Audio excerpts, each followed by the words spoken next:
नमस्कार दोस्तों, एसएससी ज्ञान में आप सभी का स्वागत है। आज हम इस वीडियो में रेलवे एएलपी का 2009 में जो एग्ज़ाम हुआ था आरआरबी गोरखपुर का, उसमें पूछे गए मौलिक विज्ञान एवं इंजीनियरिंग के प्रश्नों को इस वीडियो में पढ़ेंगे। तो जिन बच्चों का एएलपी सीबीटी 2 का 2 मई से एग्ज़ाम लगा हुआ है, एक बार प्रीवियस ईयर के सारे पेपरों का रिवीजन जरूर कर लें, जिससे आप लोगों को एग्ज़ाम में काफ़ी सहायता मिलेगी, क्योंकि प्रीवियस ईयर से काफ़ी प्रश्न रेलवे एग्ज़ाम में रिपीट होते रहते हैं। तो आप लोगों को सारे प्रश्नों की तैयारी इस चैनल पर करने को मिल जाएगी। मैंने सारे प्रीवियस ईयर के पेपरों के वीडियो बना रखे हैं, और एनटीपीसी और ग्रुप डी का भी आगे एग्ज़ाम आने वाला है, तो उनके भी प्रीवियस ईयर के पेपर व टॉपिक वाइज वीडियो आप लोगों को इस चैनल पर मिल जाएगी।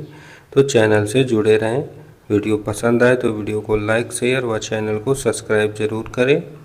बढ़ते हैं अपने आज के पेपर में और देखते हैं किस टाइप के और कैसे प्रश्न पूछे गए थे 11 अक्टूबर 2009 के आरआरबी गोरखपुर के एग्ज़ाम में। पहला प्रश्न है, स्कूटर इंजन में सिलेंडर भित्ति किसके द्वारा चिकनाई जाती है? तो इसका राइट आंसर होगा ईंधन के साथ मिले तेल के साथ इसे चिकनाया जाता है। तो ऑप्शन सी इसका राइट आंसर हो जाएगा। अगला प्रश्न था, पेट्रोल इंजन का कार्य करता है, तो आंसर हो जाएगा ऑटो चक्र पर। तो ऑप्शन ए इसका राइट आंसर होगा। अगला प्रश्न है, निम्न में से किस धातु की चालकता सबसे अधिक होती है? तो इसका आंसर हो जाएगा चांदी की। तो ऑप्शन सी इसका राइट आंसर हो जाएगा। अगला प्रश्न था, गैस भंडारण के लिए किस प्रकार का संपीड़न आदर्श होगा? तो आंसर हो जाएगा समतापीय। तो ऑप्शन ए इसका राइट आंसर हो जाएगा।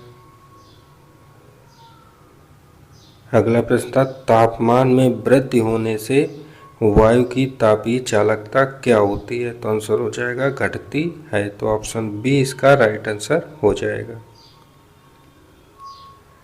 अगला प्रश्न था, एक चलते उत्थापित्र पर खड़ा एक व्यक्ति विराम के मुकाबले 20% भारी महसूस करता है। यह उत्थापित्र किस गति से ऊपर जा रहा है? तो इसका आंसर हो जाएगा 12 मीटर प्रति सेकंड स्क्वायर की गति से ऊपर जा रहा है। तो ऑप्शन बी इसका राइट आंसर होगा। अगला प्रश्न था, यदि दो बलों P + Q एवं P - Q का परिणामी √2p² + q² के बराबर है, तो ये बल एक दूसरे से किस कोण पर आनत होंगे? तो आंसर हो जाएगा 60 अंश पर। तो ऑप्शन बी इसका राइट आंसर हो जाएगा। अगला था, प्रशीतन मशीन में ताप निराकृत ताप अवशोषित होता है, तो आंसर हो जाएगा से अधिक है। तो ऑप्शन सी इसका राइट आंसर होगा। अगला प्रश्न था, एक शुष्क बल्ब तापमान के लिए आपेक्षिक आर्द्रता के घटने पर आर्द्र बल्ब तापमान क्या होगा? तो आंसर है बढ़ता है। तो ऑप्शन ए इसका राइट आंसर हो जाएगा। अगला था, चंद्रमा पृथ्वी का एक चक्कर कितने दिन में लगाता है? तो आंसर हो जाएगा लगभग 27.3 दिन में। तो ऑप्शन सी इसका राइट आंसर हो जाएगा। अगला प्रश्न है, गामा लोहा किस तापमान रेंज में बना रहता है? तो इसका आंसर हो जाएगा 1400 अंश सेंटीग्रेड से 1530 अंश सेंटीग्रेड तक बना रहता है। तो ऑप्शन डी इसका राइट आंसर होगा।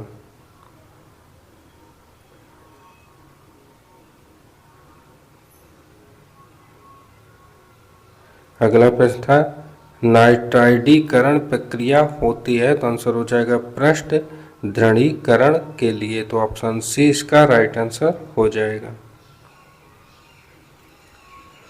अगला प्रश्न था, प्रकाशिक पावर है, तो आंसर हो जाएगा प्रकाश तीव्रता प्रति वर्ग सेंटीमीटर के। तो ऑप्शन ए इसका राइट आंसर होगा।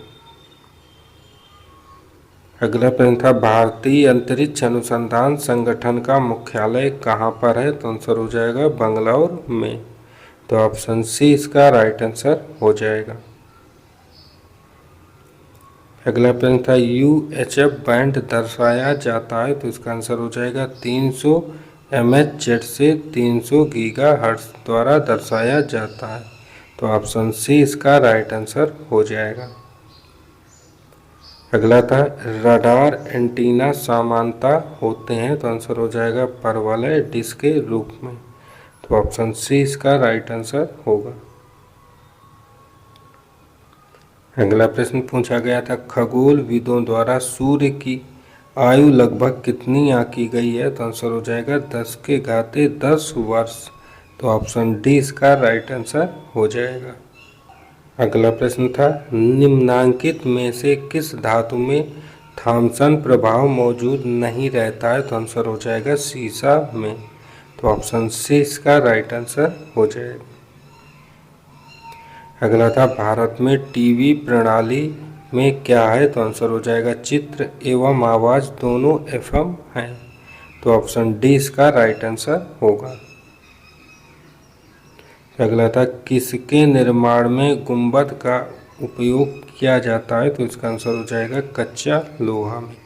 तो ऑप्शन ए इसका राइट आंसर हो जाएगा।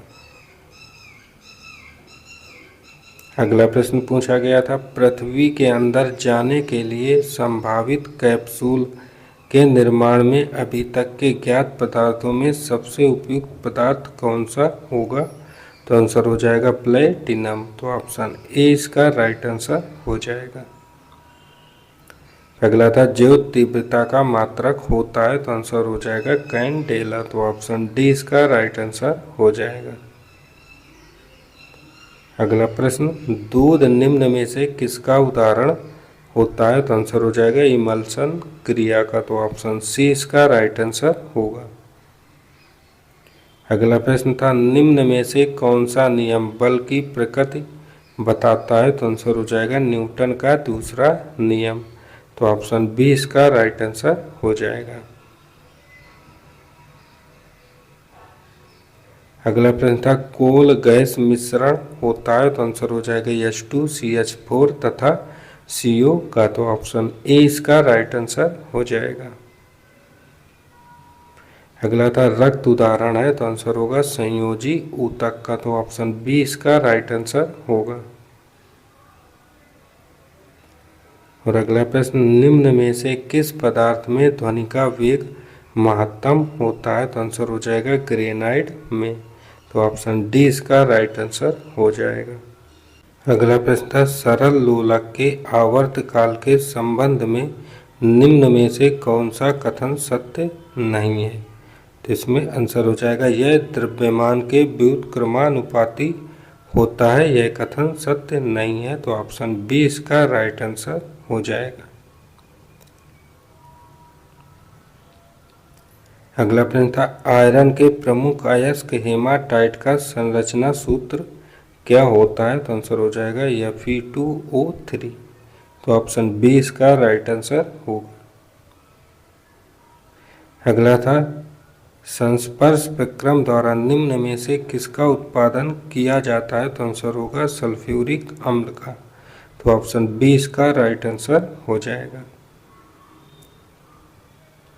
अगला प्रश्न लेंस की शक्ति निम्न में से किसके द्वारा व्यक्त की जाती है? तो आंसर हो जाएगा डायोप्टर से। तो ऑप्शन ए इसका राइट आंसर होगा। अगला था 1 ग्राम ईंधन के जलने से युक्त ऊष्मा को कहा जाता है? तो आंसर होगा ऊष्मीय मान। तो ऑप्शन डी इसका राइट आंसर हो जाएगा। अगला प्रश्न शुष्क सेल में ऋणात्मक इलेक्ट्रोड के रूप में इस्तेमाल किया जाता है? तो आंसर हो जाएगा जिंक का।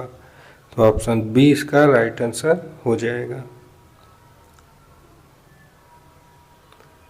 अगला प्रश्न था नीचे दिए गए पदार्थों में किसका अपवर्तनांक सबसे अधिक होता है? तो आंसर हो जाएगा नीलम का।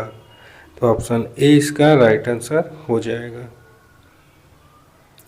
अगला था स्वच्छ आकाश में तारे टिमटिमाते देखे जाते हैं? तो आंसर हो जाएगा प्रकाश के अपवर्तन के कारण। तो ऑप्शन ए इसका राइट आंसर होगा। अगला प्रश्न था विद्युत चुंबक में क्रोड के रूप में इस्तेमाल होता है। तो इसका आंसर हो जाएगा मृदु लोहा का प्रयोग करते हैं। तो ऑप्शन बी इसका राइट आंसर होगा। अगला था नियॉन लैंप का आविष्कार निम्न में से किसके द्वारा किया गया था। तो आंसर हो जाएगा सैमुअल कोहेन के द्वारा किया गया था। तो ऑप्शन सी इसका राइट आंसर हो जाएगा। अगला प्रश्न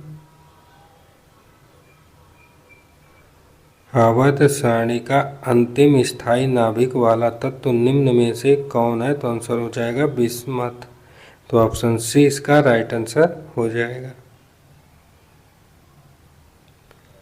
अगला था यकृत शोध बी हेपेटाइटिस बी जो यकृत को प्रभावित करता है वास्तव में होता है। तो आंसर हो जाएगा विषाणु या वायरस। तो ऑप्शन ए इसका राइट आंसर हो जाएगा।